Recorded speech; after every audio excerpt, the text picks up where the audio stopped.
A secluded cabin sits peacefully on the edge of a lake, the perfect location for an aspiring writer to leave the big city and get some quiet time to contemplate and write.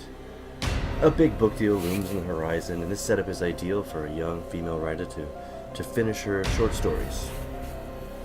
Yet, the distant sound of a motor echoes across the lake.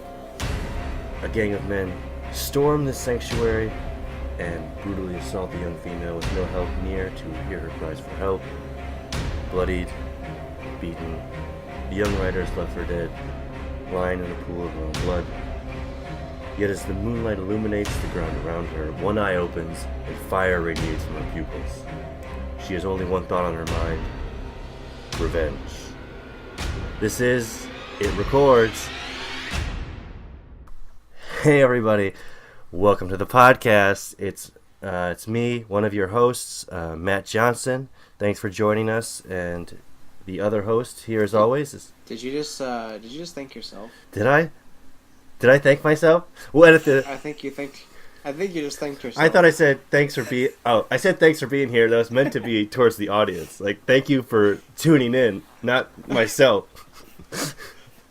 You're like, I'm Matt Johnson. Thanks for being here. My pleasure, really. You know, I'm a keynote speaker. I get the $25 a pop. Yes. Apparently I'm the speaker and my own audience. That's great. Well, if you didn't know, Peter and Lindsay are with us again. Yeah, Peter and Lindsay. Welcome, co-hosts. Thank you kindly. And this week on the podcast, we watched the 1978 cult horror film, I Spit on Your Grave. Directed by Mir Zarchi.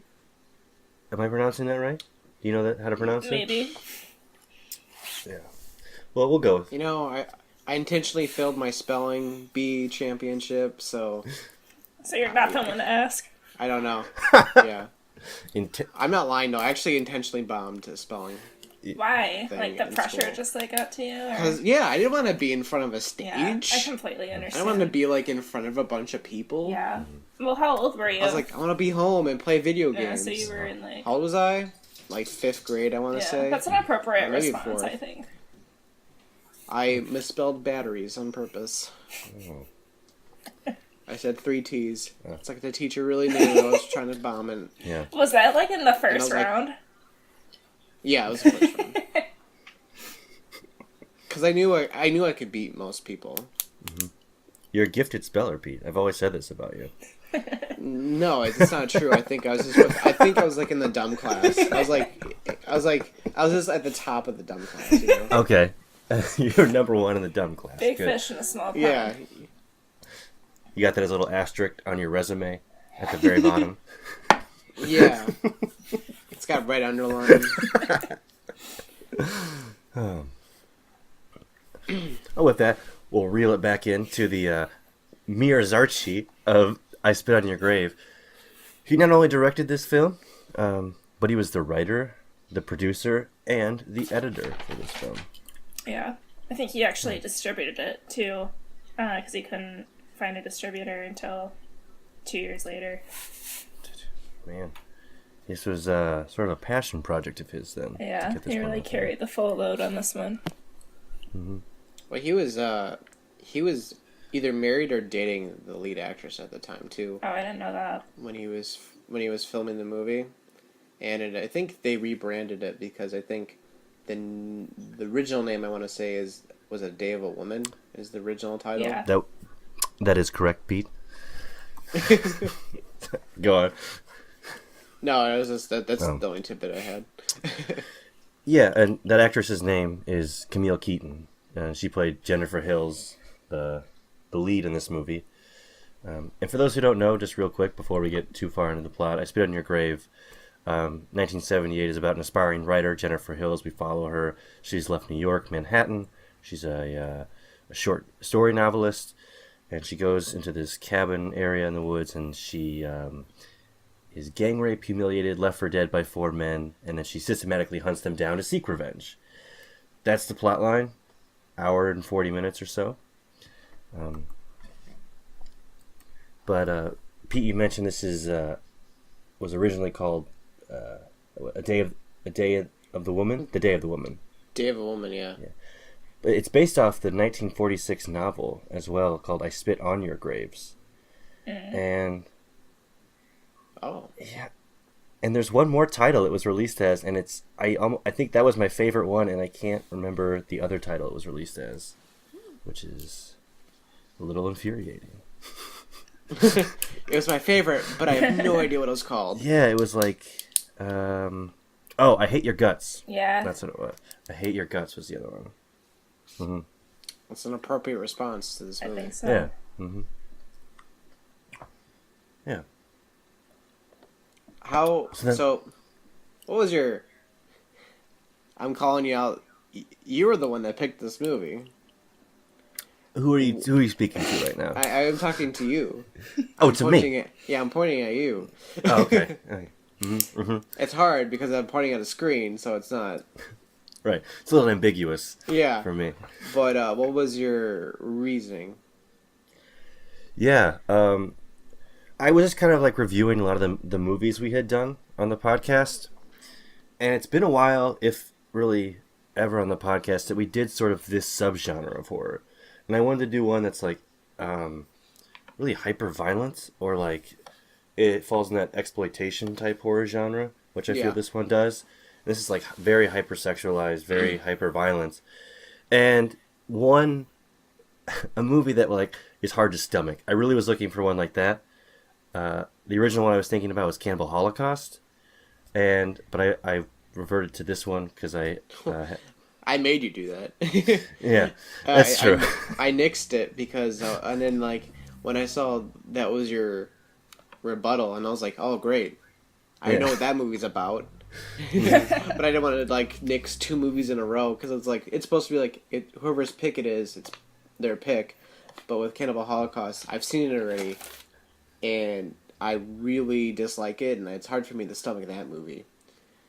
Sure. Not to say I can't stomach it. Like, it's same reaction pretty much for this movie. It's hard to stomach. But I never seen it.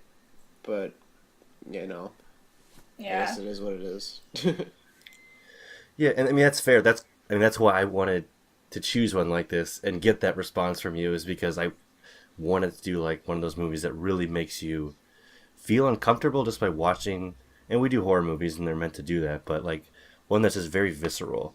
And even for myself who chose this, I watched it in 2 full chunks because I couldn't sit through the whole thing. I was just very uneasy. Yeah. I stopped it and picked it up later the next day. It's surprisingly not the most fucked up movie I've seen. Yeah. Do you have any off the top of your head that you that are on par with this one or worse? Oh, I definitely know one way worse. Yeah. Do you want the full title? Yes. Or, Silo, 120 Days of Sodom.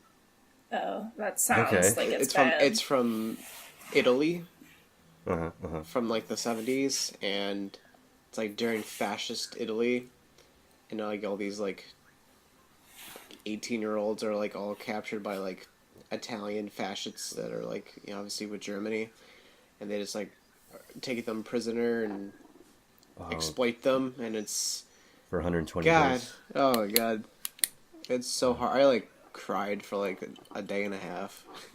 Oh, man, I gotta have to check that one out then. Well, in pieces, I guess. Because you Not made it on sound this. very enticing. I don't want to talk about that. It was really hard to get Yeah. through, and I watched the director's cut, which was 3 hours long. Oh, Damn. that just sounds rough. And like, what the really confusing part? Sorry, this is a tangent about a movie that's not Yeah. this movie. Yeah, finish. Yeah, go ahead. It's filmed like, so they use like everything is like looks like a painting, and then like everything else in it is just so revolting.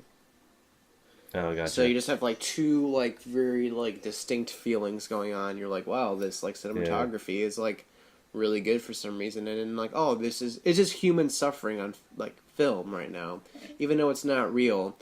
It's really hard to watch. Yeah, Okay, I would imagine so. man.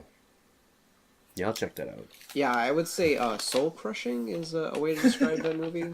That's the subgenre it falls into. Soul Yeah. Thanks for crushing, the losing the disclaimer. will to live, things like Yeah. that. It's you know, it's not your average day in the park. Yeah. Mm-hmm.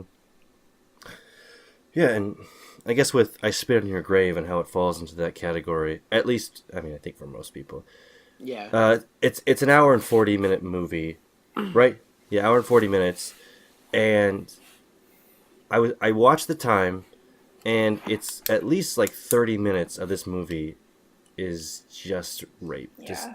it's a rape scene for like 30 consecutive minutes of this movie, and it's very unnerving, and that's where I Yeah. took a break. Is I couldn't. Well, Same. because it is fucking. Well, it. I don't know if it's continuous, but I know it happens on 3 fucking separate occasions, which is why it extends for so long. Yeah. Yeah. It's basically, I mean, yeah, it is 3 separate occasions, but it's essentially in the I guess the frame of the story, the plot line, it's consecutive, but there is, I guess, a little breather Yeah. in the filming of it. Yeah.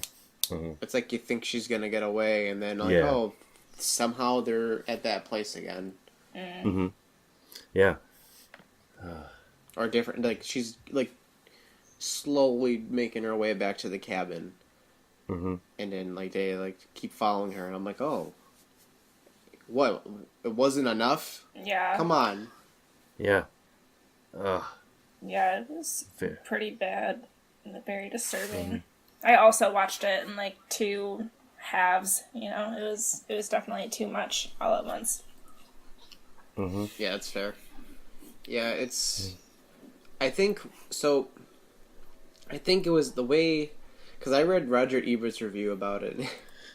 Oh, And it's yeah. I it's pretty love funny that. because he just was so mad. He was so mad. Yeah. He's like, everyone there was a creep. He's like, and he's like, someone was cheering for the rapist. Like, someone was cheering for the rapist in the movie theater.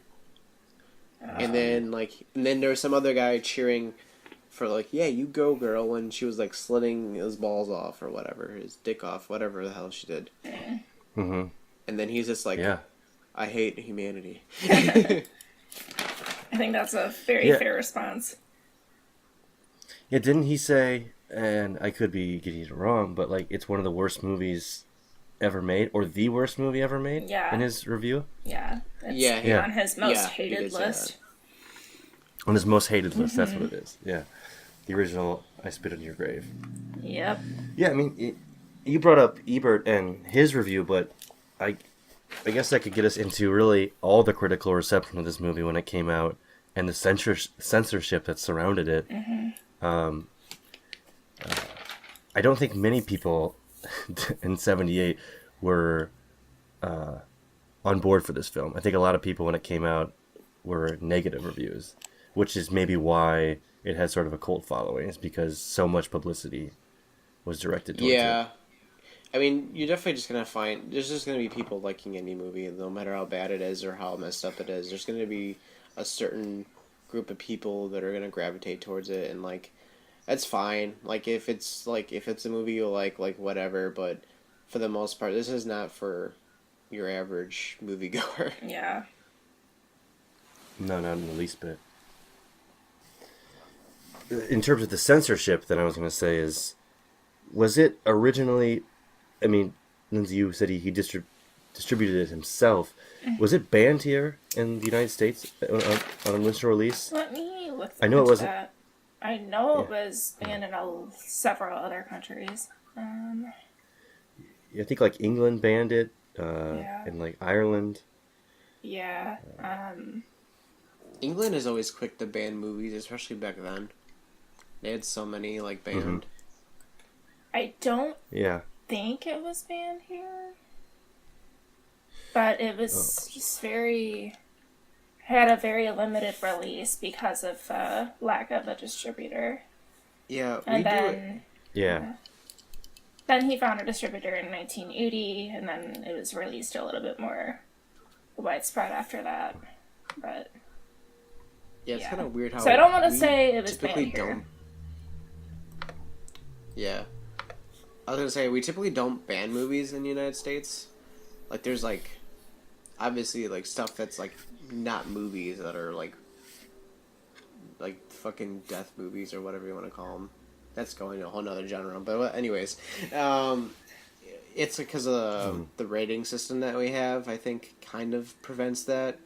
If it gets like an NC-17 rating, like now it's just gonna fail basically, because no one's gonna see it. That's and true. It can't make any money. It's just gonna like fail. It's just gonna like go into obscurity basically if it doesn't have like at least an R rating. But then like some cult like, and then like someone finds it and is like, oh, like let's watch it at this movie theater that's in our town, and then there's like 10 people that watch it, and then they're like, yeah, this movie's great. Yeah, it's so great. Yeah, totally. But then I guess I have a follow up it's not directly related to this, but the future of maybe the horror industry is, you said that if a movie doesn't get like an R rating, it's NC-17, it's not going to make a lot of money because you can't put it in the theater or something, which is, I think, a valid point. If anything's NC-17, it's basically dead in the water. But with the advent of like Netflix and Hulu and all this streaming stuff, things don't get rated really anymore. If it's like a Netflix movie. They do. They have to go through like the Motion Pictures Association of America. They get a TV rating. They get an MA. Do they? They do. I don't think it does anything. They don't have to cut anything because Right. it's up to Netflix to censor what they want to censor, and I think they abide by like the rating system that they put in place, but they don't like censor anything. Sure. Okay. Interesting. Just curious about that. I mean, they may have. I could have sworn like the only thing I could think of is like Gerald's Game, which I've seen, and I could have sworn it had an MA rating. Okay. But I could be wrong. It could be R. It could be R for like they may have like a movie rating in place too. But I think since Netflix is more of like pushing out TV shows, I think they have to follow like that rating system. Okay. That makes sense. I'm not sure though, but that's what I think. Mm-hmm.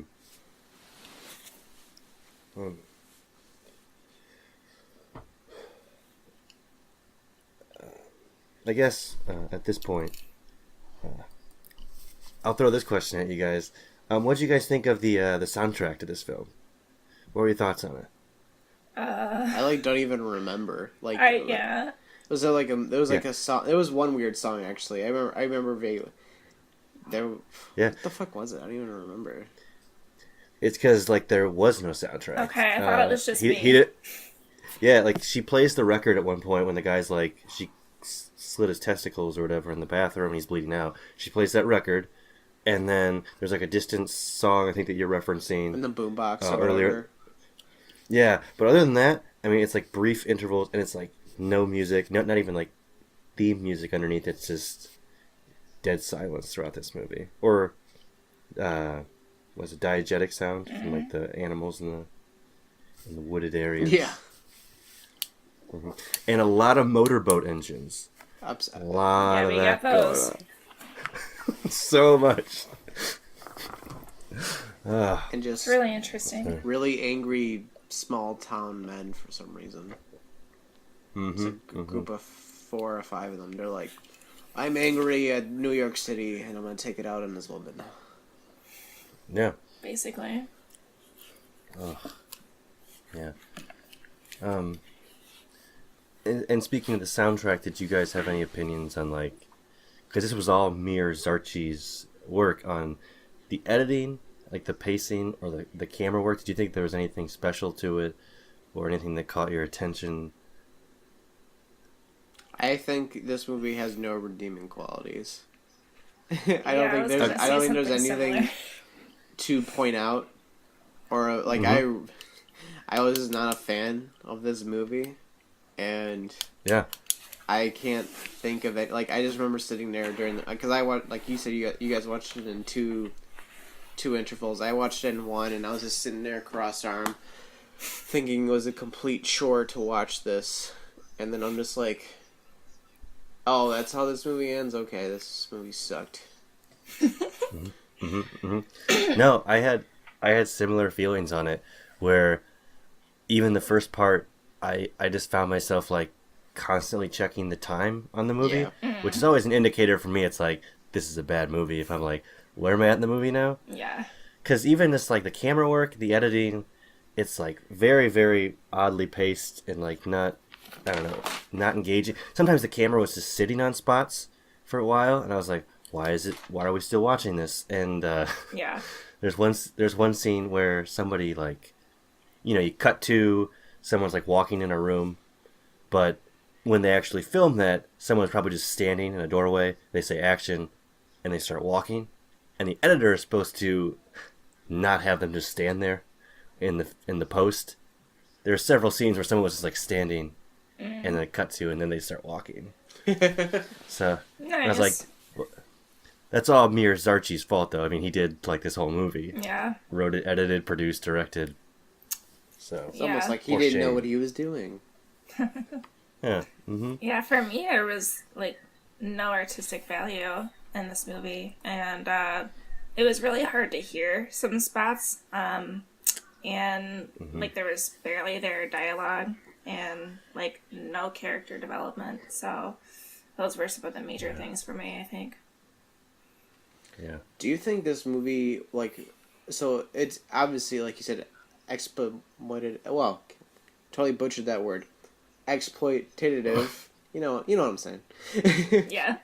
2 times is enough. So, because they got, I guess, sexual violence, they got that exploit down, weirdly.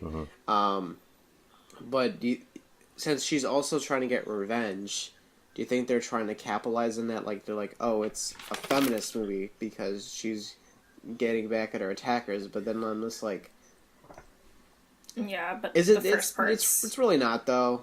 It's just yeah. it's really fucked up movie that's just like, one, I knew it was fucked up going into it, so I didn't really think it was as fucked up as I saw, but I was just like still not, I was like, I don't want to watch this. Yeah. This is too much. I think that's kind of the like twist they were maybe trying to put on it, but and that's I have to say like that is the only I guess part that I liked, I guess, was her kind of like that badass in her like fully emerging and like it's so crazy like how she like starts offing these guys and she's like got a very like zen like calm attitude about it, and I was like, hey, they got it coming, but like I said, like they got it coming. but like everything that happened prior to that is like very, very difficult to I guess accept, or I don't know what the quite justify it, like just yeah. So how much? I'm not gonna say it's a feminist movie. Yeah. So here's a separate question. During the movie, after she got raped, and then they're like, oh, you have, to the guy who had a crush on her, who had like a learning disability or whatever, said that he killed her so she wouldn't go to the cops, but she stayed there for how long? I don't know, a week, a day, I don't know, like how much time has passed, and then like orders groceries and like calls him back and just kills him, just kills that guy. Yeah, he was the first Matthew? to go. Yeah, just hangs him like from a tree. Yeah. I'm like, shit. That one Yeah. was probably like, because he kind of sort of befriended her, before like all this went down, and then shit Yes. happens, and They just made his character like just the way his character was written was just really bad, because obviously this movie has no story. Because they really play up his like learning disability, like they make him just like unbearable. yeah, Where he doesn't like get like social cues and just make him like, and then like all his friends like make fun of him because of his disability, and then like he's like super in love with this girl because no girl ever paid attention to him for whatever reason, and that's why he's a creep. Yeah. Yeah, it just really don't give you anything in this movie to really like root for besides like, oh, like yeah, you can get revenge on your attackers, but then like it's even then you're just like, what did I just watch? Like it's Yeah, it's just like exactly. a tiring movie that has like a like too much like bad things in it. Yeah, I mean, absolutely, and I agree. Like they want you to, I mean, be rooting for her, and like, oh, she's getting her revenge after you just watched a half hour of what happened to her. But it just doesn't.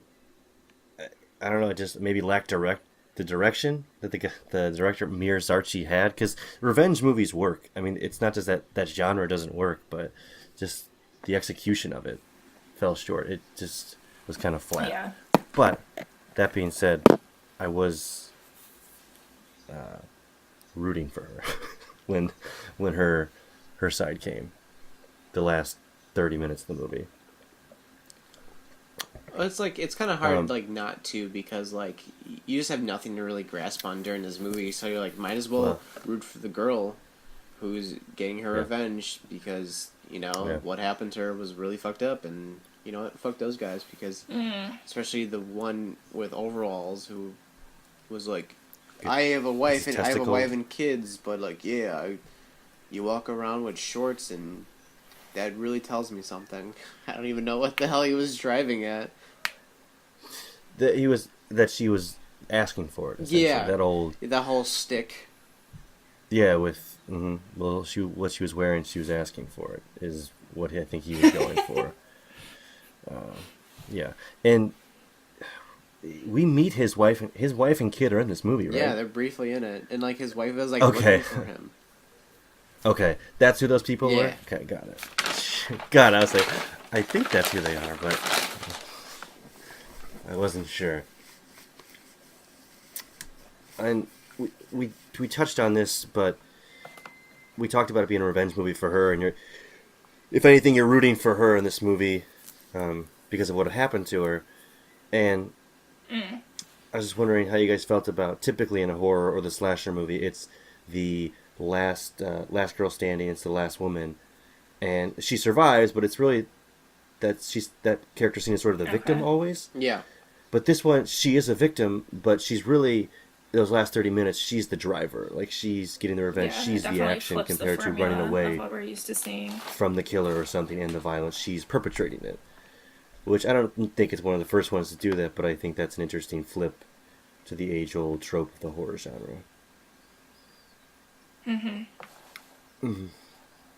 Yeah. Where it would be, there's a 30-minute rape scene, that would be like sort of into the third act, and her trying to get away would just be the ending, I think. Like, she might kill somebody, but that would be the end of it. That'd be the end of the movie, where instead the last act is her perpetrating the action. Yeah. So I think I'll give it to Mir Zarchi for that, I guess. That's something that I pull from. Yeah, I feel like not this specific like movie, but like maybe have like a good movie can be like from like the plot points, like not so like so someone who's a victim in the beginning of the movie can totally flip and become like I guess the perpetrator, I don't know what else to call it, would work in a horror movie, like and like in good hands you can make that pretty cool and like interesting. Yeah. Absolutely. And I mean, that story is there, like with this movie, but I just think his execution was lacking in editing and the direction from Mir Zarchi.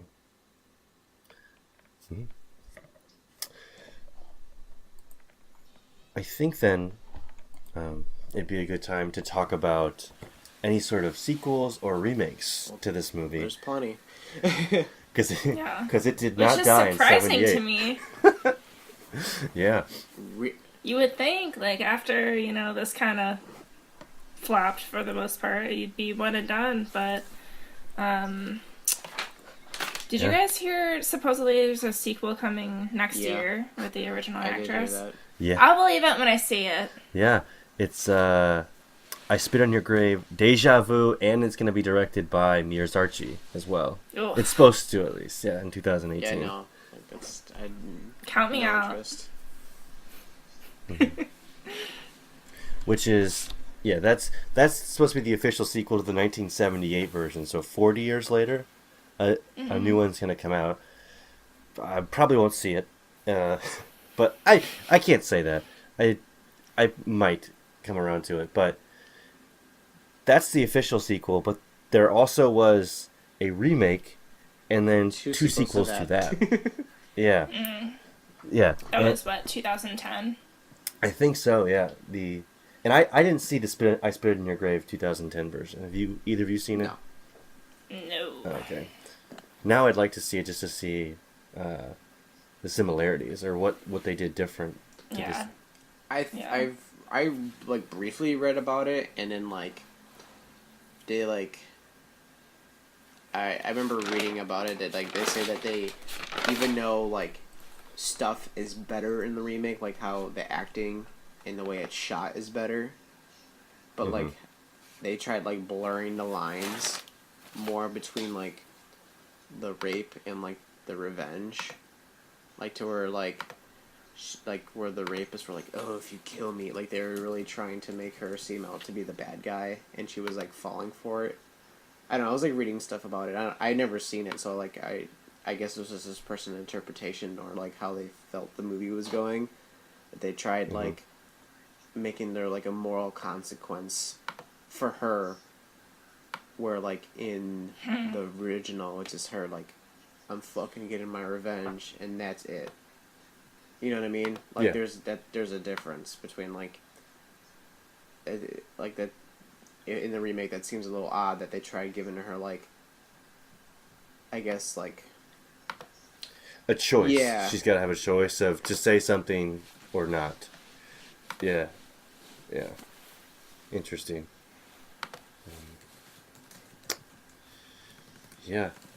I'd be interested to see what the other two sequels to that one are. I think that one's called... What was it? Spit on Your Grave 2 is just Spit on Your Grave, and then Vengeance is Mine is Spit on Your Grave 3. Do you guys know, we talked about how it critically wasn't received very well. I'm guessing it didn't do well monetarily, like in the box office. Yeah, I don't think it did. Oh, yeah. I don't think the director even... I think he barely made back what he spent in advertising, is what I read. Wow. So, wouldn't call it a hit by any means. Yeah. Apparently the budget, I mean, is was $1.5 million for this movie? Really? Maybe that's total That's with marketing, higher than I thought it would be. Oh, me too. Oh, wow, yeah. I don't know the box office numbers. Probably really low. I'm sure it's not 1.5 million. Especially since I can't like find it anywhere to watch. Yeah, I really feel like so I think you used to be able to rent it on Amazon, but like now it's just not an option. I think a lot of these big companies kind of like don't want you to have certain movies. I feel like, I don't know. Actually, there's maybe this one has a lot of bad press about it, so maybe that's why they kind of like limit the release of it, because it only seems like you could get the DVD of it if you wanted it, but like that was the only option. I was like, I'm not fucking buying this movie to watch it. Yeah, same here. Like that was the only way I could like get it from Amazon. I'm like, I'm probably not gonna. I don't want to spend a lot of money to own this and like never watch it again. Yeah, I'd be like, so. I mean, we all seem to be in agreement of our feelings watching it, checking times, watching it in separate intervals, and just having a bad taste in our mouth about it the whole time, and with no redeeming qualities. I mean, I don't think we have to, like, go around and say, defend or destroy, but... Yeah. I think, like, the only... If we're gonna go into defend or destroy, I will destroy it. Yeah. No secret Yeah, there. no secret there either. But I mean, Support the only like redeeming, and I'm doing air quotes for the listeners, quality is, I mean, I think people know this movie, especially if you know horror films, you've heard of it. So it has some quality. It's that hyper-sexualized, hyper-violent movie in the exploitation genre. So it has a cult following. People seem to be drawn to it. It has several sequels. So, I mean, people seem to find some entertaining value in this series. I'm not Who gonna. are these people? I don't know. They remade it in 2 sequels to the remake. They're making a sequel to the original. So people were watching this movie. I destroy it. I don't think this movie had any redeeming qualities. Maybe I thought Camille Keaton was fine, the main actress. I thought her acting was fine. I mean, she was the best actor in the movie. Yeah, yeah. For like what Yeah. she endured and what she did, I thought she was good. But everything else was no good. No bueno. No bueno. Yeah, wasn't a fan. Mm-hmm. Yeah. It's a thumbs down. Mm-hmm. A big thumbs. It's gonna be a no from me. I did not enjoy. Yes. Because there's like, So yeah, we didn't even like really want to talk about the scenes either. Because like it's just so boring the whole time, and then until like you get to like the horrible stuff, and then you just like don't want to talk about it anymore. Yeah. And you're just like, well, everything Yeah. that's like as action in this movie is this horrible acts being committed. Right. Right. And I guess just to finish it up, we've talked about. I mean, there was the rape scene for 30 minutes and like 3 distinct rape scenes. We didn't really talk anything about the revenge that she had, and she kills all of them. She kills all of the men. Mm-hmm. Did you guys have a favorite death, a favorite revenge death? Is my curiosity. I'll start off. Mm-hmm, I mean, I feel like, to be honest, I really just didn't like enjoy like any aspect of the movie, to where like even though like I like somewhat was rooting for Camille Keaton's character because like it's something you could really like hold on to, I was just like sitting there, like I was like, when is this movie over? But I would say the one that like got her the most justice was like when she cut the guy's dick off, and locked him in the bathroom and played the song. It was kind of like the most fucked up one, and like her like probably the most gratifying for her character, I would say. Yeah. I'm gonna agree. Based on everything that you said, plus, like I said, like her, like, eerily calm, you know, like when she's sitting there, like after, just kind of like soaking it all in. I'm like, hey, you know, you can have this. Yeah. What about you, Matt? I really like that one just because, as you were saying, like that like deadpan, like so serious face she had, and it is the most satisfying because she cuts like his testicles off, I believe, and lets him bleed out, and sits there like insanely in like a rocking chair as she plays that record, which was, I thought, and that was my favorite one. But I also liked towards the end where she's in the boat and she like joust style takes this boat directly at this guy in the water, wielding the axe in the air, and nails him in the back. That one made me laugh, but I thought it was good as well. I agree. No, the one where she kills the guy with the motor or whatever. I don't know if that's the same guy or the guy who like cut. It's a different guy. Okay, the guy. Yeah, she takes them 2 out. In one go. When, That's right. That's right. It's the guy who comes out to save the other guy. Yes.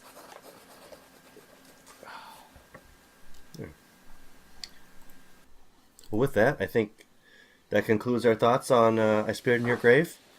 All of us are in unanimous approval of this movie. If you've listened to the podcast, we clearly all loved it. But no, check it out if you want. I mean, we told you how we felt about it. You'll probably have similar feelings watching it, but some people like it. Some people, it's got 5 movies now. so we can't talk for everybody. But until next time, we have our website. Get on there, look at our content, our blogs. Get us with comments what you want us to be talking about. Maybe mini episode ideas for us that we can use. Because we're all out movies of them. We are creatively bankrupt on mini episode ideas. So we need your help. And you know what? I'm gonna promote it. We're gonna have a contest soon. We've been talking about this in the works. We're gonna get a contest out there for you guys to win a prize to be determined. And get on Twitter, Facebook. That's where we're at. I'll wrap this up. I'm Matt Johnson, and I'll remain in the shadows. I'm Peter Hansen, and I'll remain in the shadows. Bye, everyone. Not enough room in the shadows, so find your own shadow. You take the right, and I'll take the left.